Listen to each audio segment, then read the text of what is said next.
Guardian? Eyes up, Guardian. This is Eyes Up Guardian, a Destiny podcast, recorded Thursday, May 30th, 2019. Oh, not been playing much, if any, Destiny over the past several weeks. Most notably because the Xur bounties, the bounties of the 9, have stopped. We finally saw that come to a conclusion, and as such, that was the last bit of reason I kept playing. I had been leveling up a Hunter, which I got to 50, and then I did a little bit of power level grind with that, but kind of stopped. And then started working on a Warlock, got him up to the taking back the city mission, and just have not been bothered to get back into it. Too many other things going on at the moment with like Sea of Thieves with their Tall Tales, which have been fantastic, and then Dauntless came out, so I've been putting a lot of time into that. But what's probably going to rectify it is we have Season of Opulence coming up on June 4th. So let's kind of dive into it a little bit here. With the Xur bounties, we had the last ones come up, and essentially we didn't get a whole lot of payoff. It was just a lot of beating around the same bush. In fact, we didn't get any other cinematics until, and this was an in-game cinematic, until the last bounty. But effectively, it all revolves around the 9 having picked the Drifter to help train up Guardians to fight against the encroaching darkness, which would be those triangular ships that they keep referencing. It's nice to see it. They're finally advancing the plot with that. But 9 weeks to essentially tell you the same thing over and over again, and that we effectively find out the Drifter's a coward, and the 9 were probably using him to find better, stronger, more capable warriors and get them trained up. I don't know. Like, I get it, but that was something they could probably have told over the course of a month, and the 9-week play out was just mostly, yeah, I was left ultimately feeling dissatisfied with it. So we'll see. We'll see what happens with that. Probably Destiny 3. But so with this week at Bungie, which was released on the 23rd, we have several things that did come about, mostly detailing what's going to be happening in Season of Opulence. Again, that's rolling out on June 4th. So what they're detailing mostly is that in relation to the power surge bounties, which Drifter had this past season to help you get geared up so long as you have the season pass, and also alternate characters geared up. They're moving that from Drifter over to Benedict 9940, which was the bot in the Leviathan, which handed out the gear for that corresponding raid. Now, as I begin to talk about this, keep in mind, I did not play the raids very much. I haven't completed one. I've played a few, but not completed them. So the only thing I know is essentially hearsay, and what I've read, I'm not speaking from personal experience here. So, what we're having is, instead of a set of bounties, a new Power Surge quest will be your jumping off point for Season of Opulence. And you'll need to complete this quest in order to access the new raid. Now, with this, they're saying here, after one character completes the quest, alternate characters will be rewarded with Surge gear at power level 690, so this is good for getting alts leveled up. But it's interesting that they're setting this as the gateway, essentially, to the raid. The raid is going to be available on day 1, and then they have stated that the raid itself, you're going to be light locked. So the first boss, any light level over 700 doesn't count, and any light level over 720 doesn't count for the final boss, because it's been a strategy of clans in the past to have people out there grinding up their light level, and then rotating them in through the raid to get the essentially world's first. That's what it all breaks down to, is world's first here. Gambit bounties, they're saying here, Power boosts received from gamma bounties will decrease once you've reached 700 power, and they'll decrease even further once you've reached 720. Prime attunements. On day 1, prime attunements will reset to 2 charges for each player. You'll receive 2 new prime attunements even if you're playing right up to the reset. Once you're able to play your favorite character without impacting your power leveling strategy. So they talked about this in the previous one. Let's see if we can find that here. I'm not seeing this here. Nope. Nope.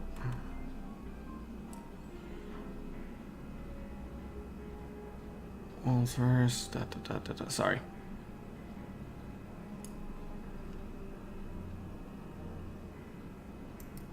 Anywho, the first raid is the Crown of Sorrow, and the recommended power level is going to be 715. Anywho, I'm not sure what these prime attunements are. I'll have to do a bit of getting into that. So, detailing the rest of the raid here is the Crown of Sorrow raid begins on day 1 of Season of Opulence. Players who want to compete will need to complete that Power Surge quest. They've taken additional steps to level the playing field for World First status. All player power will be capped at power under each encounter within the raid for the first 24 hours. What this means is while contest is active, players will face an enforced challenge throughout the raid. This means power beyond certain levels will provide no advantage for a given fight. Example, the first fight, all power above 700 won't provide an advantage. And like I said before, the final fight, power above 720, won't provide an advantage either. They're going to deploy an update at 8 a.m. Pacific, and the game will be down until 10 a.m. So that as many players as possible will get through to the download verification step and ready for the Opulence launch. Our goals for that cap, progression that challenges raiders to climb to compete for World First, a World First race that tests your skill, communication, and strategy, and a World First that is fair. So this is mostly just designed about the raid and people trying to be World First, which I don't give a shit.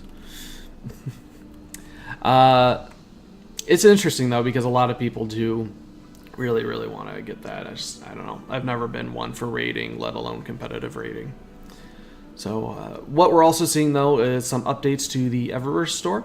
We're finally getting the option for direct pick. And what this means is that every new Eververse item in Season of Opulence will be available for direct purchase via Silver or Bright Dust. And most of these offers will be time limited with new items available weekly, but that's not anything new. It's something that's been around from day 1, essentially. If you miss out, you miss out. That being said, they're offering now greatest hits. So Season of Opulence's Bright Ingram will contain a collection of community favorite legacy items with a focus on the best of year 1. If you missed out on the spicy ramen or selfie emote, Season of Opulence is your chance. So this is perfect for people like me who made the switch over to PC and lost a lot of the year 1, year 2 content that they had like on Xbox or PS4. And just did not get on PC because we jumped ship later. So what I'm hoping is that I can get my Rasputin-themed Sparrow, the exotic, and finally put that to rest, because that and the selfie emote would be nice. But the fact that they're now available via direct purchase, even if I don't have the Bright Dust, which I should have plenty of, you can buy it for silver directly. So if it's super important to you, you can get it knocked out. What makes me worried about this, though, is that we might not necessarily be in for a content drought, but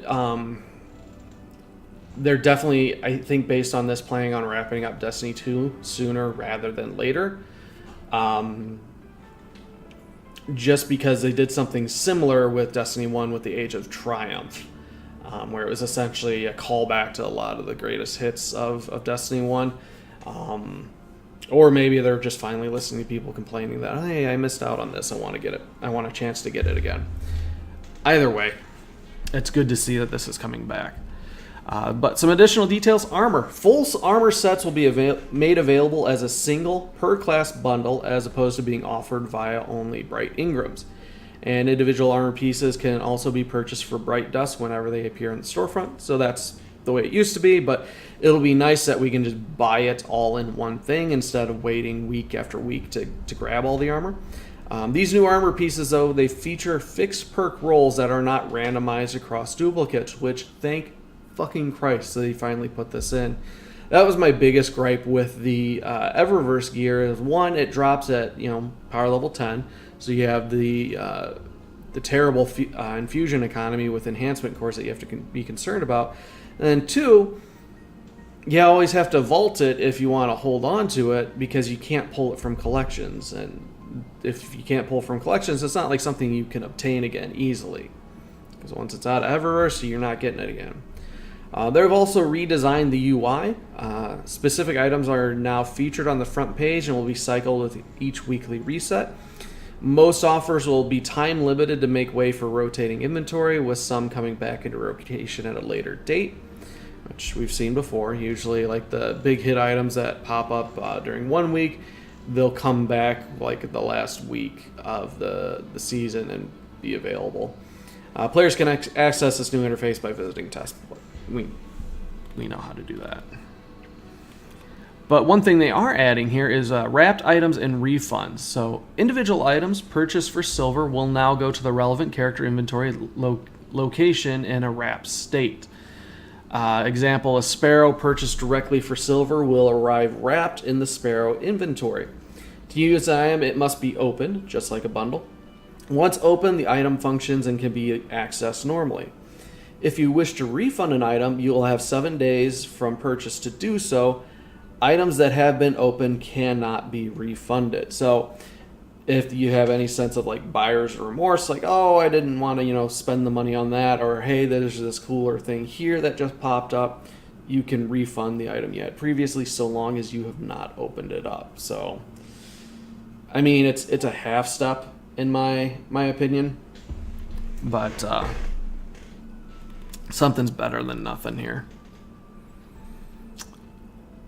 Let's see here.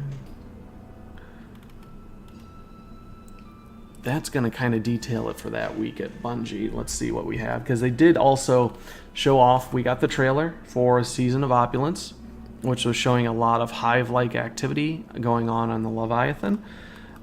They did show us what was going on with the new 6-player activity. They're calling it the Menagerie. Assembling your Chalice of Opulence is just the first step. Callus has crafted a maze of challenges in his lost vaults. Test your strength in the all-new 6-player match-made activity, the Menagerie, and meet his challenges head-on to unlock your rewards. So what they're hyping up here is, it almost seems like a Prison of Elders type build-out where you have rooms filled with enemies, kill them, and then progress. They have these icons which look like little gems which say, treasure awaits, upgrade the Chalice of Opulence to better refine which gear you earn. So in the trailer, they did show off and say, oh, well, you choose the gear that you get from this, which is interesting. We'll see if it's... Because I'm confused by this upgrading the Chalice to better refine which gear you earn. Like, are we getting better versions of the gear, like in Reckoning? Or is it randomized to a point where we have to refine the Chalice to then be finally able to pick what we want? But they're saying replayability, carve your way through ever-changing paths and enemies. So kind of like, the Infinite Forest. Yes, you'll be able to replay it because it will be randomized to an extent. We have the new raid, which is Crown of Sorrow. We've already gone over that. It looks like we have a lot of Hive stuff going on with that. New weapons and armor. Annual pass content in Season of Opulence provides a new path to earn some of the best gear in the game. Use the Chalice of Opulence to choose which type of gear you earn from the Menagerie. Unravel the mystery and unlock its power to build a loadout that matches your playstyle. So on the overview for this on Bungie.net, they have previews of the armor and the weapons. A lot of it looks like reskin stuff, like the Hunter mask from Season of the Drifter.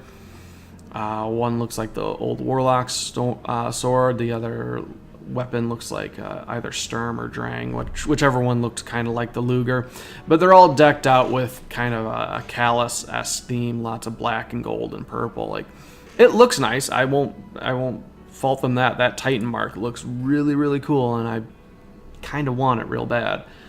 But overall, it looks kind of like reskins, and I don't know. Like, I'm very happy with the weapons that I have right now. That being said, we have Power Surge. Forsaken owners can heed Callus's call to quickly catch up to the power of their fellow Guardians. So then we have the similar to the Drifter's Bounties. We've gone over that. Iron Banner's coming back, and then they're promising new exotic weapons and armor. There also is going to be new sets of Pinnacle gear, so kind of like Oxygen SR3 and 21% Delirium and Recluse from this past season. We have new stuff rolling out.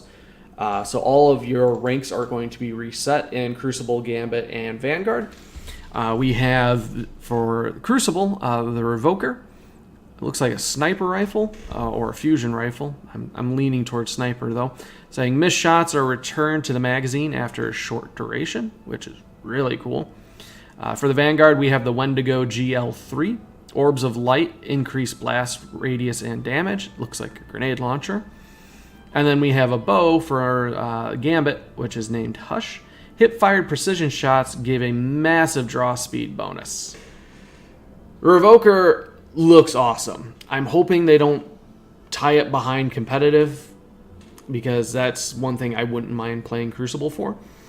Wendigo, I don't really use grenade launchers, but I do play a lot of strikes. I do like Nightfall, so I'll definitely be gearing towards that.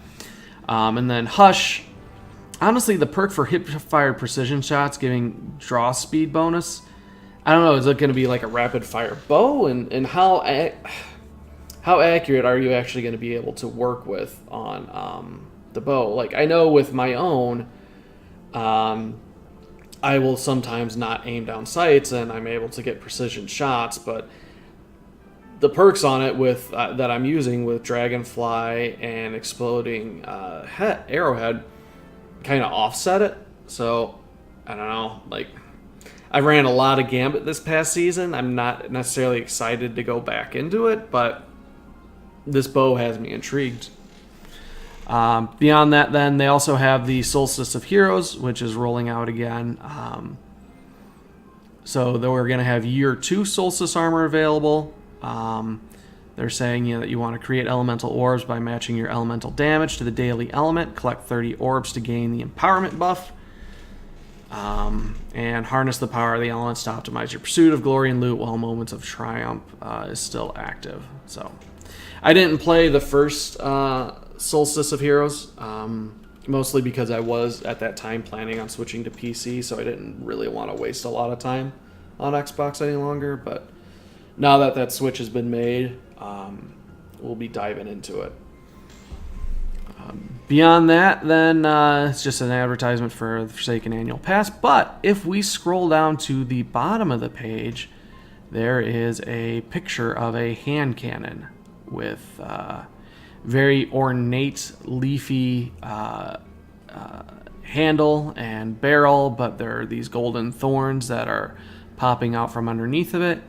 And it makes me wonder, because the barrel shape also is reminiscent of Thorn. So it makes me wonder if we're getting Rose, which if you followed the lore of the story at all,